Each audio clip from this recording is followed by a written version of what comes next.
Really, I felt very happy. 10 years before, I visited one hospital in Balkampeta. There is one hospital there, Bharati Nursing Home. 10 years before, I visited that hospital. There was a person is there in a medical shop. And then I never visited that hospital again.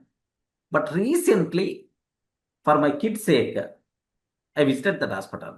And then after doctor consultation, medicine I required to take, I went to the medical shop.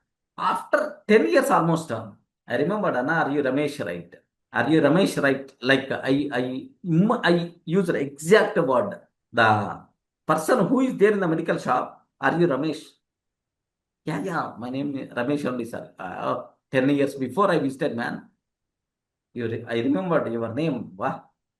How can I thank God? Oh, the conversation, starts with the Ramesh. Really, I appreciated myself. After 10 years also, I remembered his name.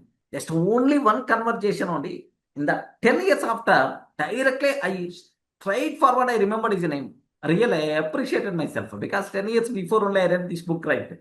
I know these techniques. Okay. So I remembered his name, Ramesh. So observe a bit very, very carefully about the names, remembering the names, call by name. If you are calling by name means, okay, seems to be the relationship is going to become strong, man. Okay, this is the most valuable. Yesterday I told one